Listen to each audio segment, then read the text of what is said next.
여러분 안녕하세요.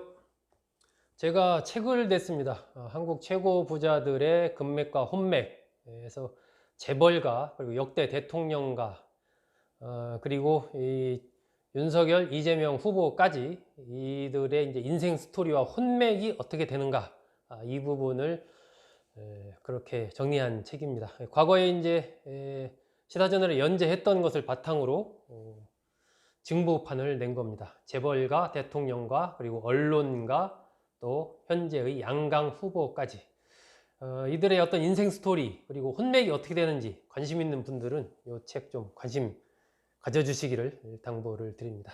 이준석 국민의힘 대표가 국민의힘 선대위의 모든 직책을 내려놓겠다, 이렇게 오늘 긴급 기자회견을 갖고 밝혔습니다. 모든 직책이라면 상임 선대위원장과 홍보본부장, 미디어 홍보본부장 이 직책을 내려놓겠다. 하지만 당 대표로서는 성실하게 당무를 수행하겠다. 미래는 없다. 이런 입장을 밝혔습니다. 이준석 대표가 이렇게 선대위에서 모든 직책을 내려놓겠다라고 선언하게 된 배경에는 직접적으로는 어제 오전에 있었던 조수진 공보단장과의 어떤 충돌이 직접적인 계기가 된 것으로 생각이 됩니다. 이 부분은 이제 지휘 체계를 둘러싼 어떤 그런 논란이었죠. 조수진 공보단장이 이준석 대표의 지휘에 반발하면서 나는 후보의 말만 듣는다, 이런 식으로 이제 하니까 이준석 대표가 그런 부분에 대해서 용납할 수 없다, 이제 이렇게 된 거고, 조수진 공보단장이 그래서 이준석 대표에게 사과하는 메시지를 보냈는데 저녁에 또 조 단장이 일부 기자들에게 이준석 대표를 비판한 영상을 또 보낸 사실이 알려지면서 이준석 대표가 사과 같지도 않은 사과 해놓은 거 보니 기가 찬다 이러면서 조수진 고문단장의 거취 표명을 요구를 했었습니다. 이런 식으로 이제 이준석 대표와 조수진 공보단장, 이준석 선대위 체계로 보면 상임 선대위원장과 공보단장의 이 충돌, 이것이 이제 일종의 도화선이 된 것인데, 이거 하나 가지고 이준석 대표가 선대위에서의 모든 직책을 사퇴하기로 결심했다, 이렇게 볼 수는 없지 않나 하는 생각이 듭니다. 결국 그동안에 이제 여러 개 누적돼 왔던 이런 부분들이 결국은 이제 이번 이 조수진 공보단장과의 이 충돌을 계기로 딱 표출된, 그렇게 보는 것이 맞지 않나 하는 생각이 듭니다.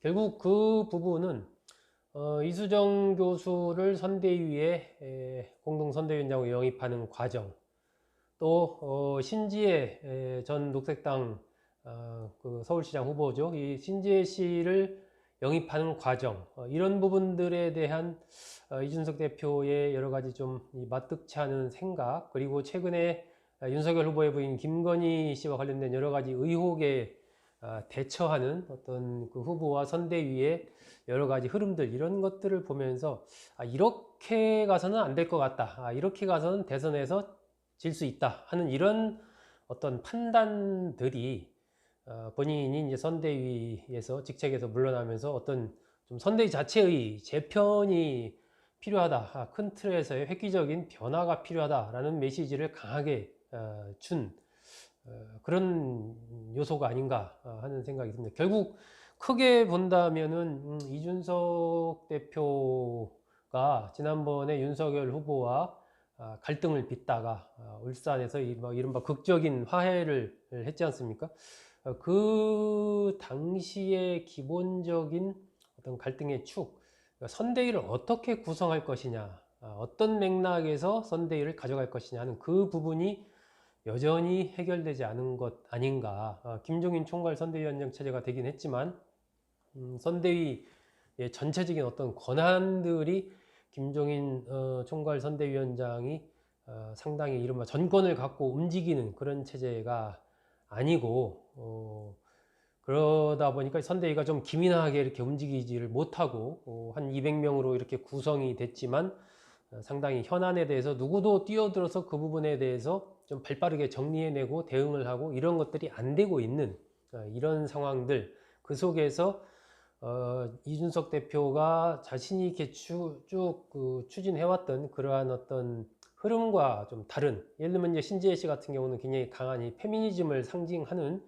그러한 인물로 지금까지 활동을 해 왔는데, 이런 부분들은 사실 대놓고 말은 안 하지만 이준석 대표 입장에서는 2030 남성들의 어떤 지지, 이런 부분에 상당 부분 이제 정치적인 자산으로 삼고 있는 그런 부분들이 있는데, 이런 것과 이 신지혜 씨의 영입과는 좀 축이 다른 부분이 분명히 있는 것이죠. 물론 윤석열 후보 입장에서는 이제 이준석 상임선대위원장, 이준석 대표로 상징되는 2030 남성과 젊은 층들을 좀 호소력 있게 가져가고, 그 부족한 부분을 뭐 신지혜 씨를 영입해서 이렇게 채우면 되지 않느냐, 이렇게 생각할 수도 있지만, 어떤 중심이 무엇이냐라는 이런 부분에서 이준석 대표와 윤석열 후보의 생각, 이런 것들이 여전히 좀 다른 것으로 보이고, 그 부분에서 서로 간의 어떤 소통, 이런 것들이 원활히 안 됐던 것 같다. 그러니까 아마 신지혜 씨가 영입되는 과정에서도 이준석 대표도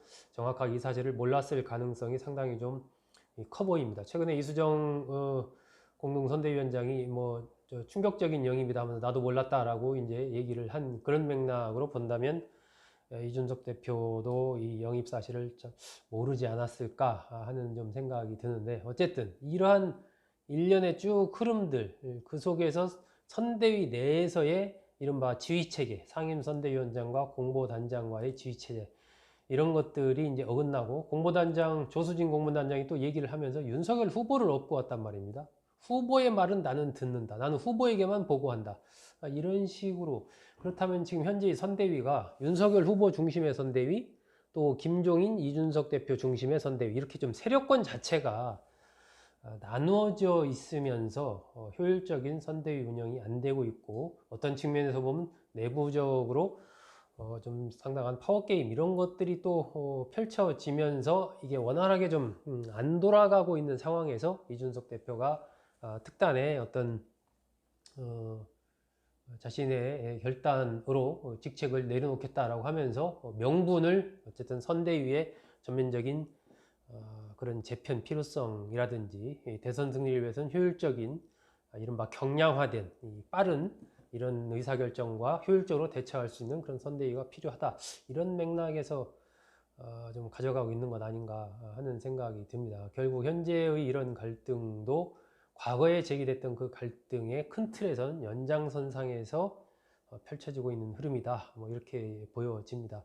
이준석 대표의 이런 부분들이 글쎄요, 이 정치적으로 이준석 대표로서는 나름의 이제 결단이라고 할 수도 있을 텐데, 이것이 한편으로 본다면 어쨌든 중요한 직책을 맡고 있는 이 정치적인 인물이 당 대표로서의 뭐 당무는 수행하겠다고 했지만, 이 상임 선대위원장이라는 굉장히 중요한 직책에 있는 상황에서 물러나겠다라고 하는 부분들이 또 책임 있는 모습이냐에 대해서도 여러 가지 좀 비판이 나올 만한 그런 지점들이 있습니다. 그렇기 때문에 이것이 향후에 어떤 모습으로 이제 귀결이 되느냐, 그리고 어떤 모습으로 새롭게 거듭나느냐, 아니면 거듭나지 않느냐, 또 대선에서의 최종적인 어떤 결과가 어떻게 되느냐에 따라서 이러한 이준석 대표의 행동들도 정치적으로 평가를 받을 것으로 그렇게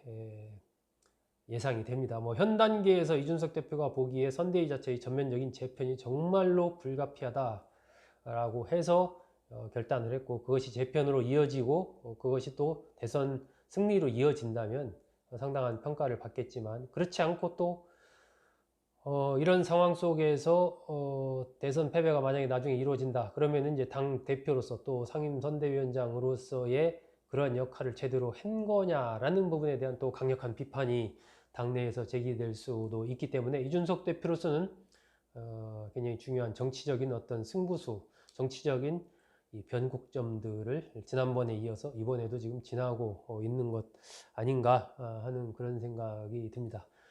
향후에 이 국민의힘 선대위가 어떻게 또 재편이 될지, 또 윤석열 후보가 이런 전반적인 상황 부분에 대해서 어떤 식으로 정리를 할지, 김종인 총괄 선대위원장의 움직임은 또 어떻게 나타날지, 이런 부분도 좀 흥미롭게 지켜봐야 될 요소들이 아닌가 싶습니다. 여러분 고맙습니다.